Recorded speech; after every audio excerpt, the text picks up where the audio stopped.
Hi, Shepherds. It's great to be able to reconnect with you guys.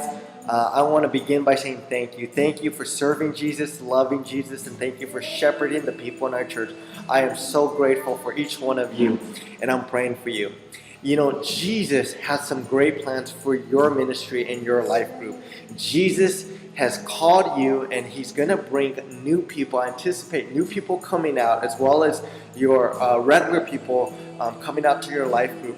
But Jesus is going to encourage people. He's going to save people. He's going to change people's lives all through your life group. Remember, he's the great shepherd. He's the one that is leading and shepherding your group. So God has great things for us. I'm excited to be able to get back into life groups, and I'm excited what God has for our church through your life group. So a couple logistical things to go over is, remember, when you guys gather, arrive 15 minutes before at your host home to pray. Pray that God would bless the home, bless all the new people who are coming, that they wouldn't feel nervous, bless the ministry time. Secondly, have name tags, have a sign-up sheet, and have song sheets for the worship time. Remember to have a children's ministry ready. We are working on a children's curriculum, most likely the Jesus Story Bible DVD for your life groups. Then after your worship set, once you've begun, remember, welcome everyone, greet everyone, acknowledge the fact some people are new and that you are so glad that they've joined us. And remember to announce that we do not meet as custom the first week of the month. So the following week we will not meet, and then we will resume the second week of September. So be sure to remind people about that. Remember at the end to have refreshments, so make those arrangements, and please don't rush that time. A lot of good ministry and fellowship and relationships will be built during the fellowship time and the refreshment time. So after your worship time, as you welcome and greet everyone, remember, after you've done that, to then break up into smaller groups, gender specific, of 2 to 3 people. Those are ideal. Once you get to 4, you start compromising the discussion time. The goal is ministry through the people's shared and discussion time. So you can go ahead and do that, and then have them break up into their groups. Then you can transition into the Bible study time. Remember, your goal as a shepherd and a co-shepherd as leaders is people, and people. Love people, engage people, be interested in people, be friendly. You want to be very social, very loving, and make sure every person is loved on. So that is your goal.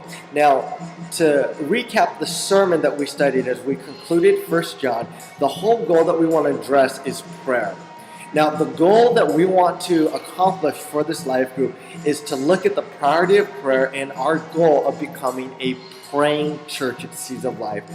God answers prayers. Prayer is powerful. Prayer changes things. And we want to give everyone the confidence, expectation, and hope that God hears their prayers and will work and change things through their prayer. So we want to see a revival prayer in our church.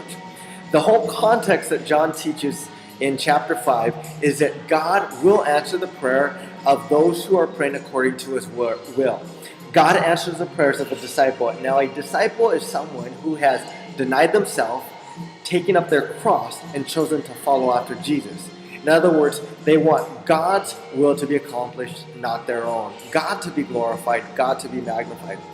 So you can go over that, give that recap, and then you can have the first discussion question, which is give a testimony of answered prayer in their lives. Share a time when they cried out to God and God miraculously intervened and answered a prayer. Second question that you can have them discuss after they come back together is have them discuss how can you contribute to making Seeds of Life a praying church. Obviously, one recommendation is that you can come out to the 9:30 time when we pray corporately for our church. And so what can you do to make Seeds of Life a praying church? So encourage that. And then thirdly, what you can do is maybe close up with a corporate time of prayer. Address the whole issue of being able to pray for our church. There are 3 primary prayers that we have. One is to pray that every person in Seeds of Life grows in spiritual maturity and a deeper love and relationship with Jesus. Secondly, we pray that people would come out and be saved by the gospel. We want to see growth through evangelism in our church. And thirdly, we want to see the transformation of the San Gabriel Valley for the name and fame and glory of Jesus Christ. So take times in their small groups to pray for those things. Okay? So those are some things that you can do. As far as our life group, it's going to be a great time. God is going to meet you. God's going to bless you. I'm praying for you. If you have any questions or anything I could pray for specifically, I'm an email away. Give me an email or you can text me. Love you guys. We'll talk to you later. God bless you.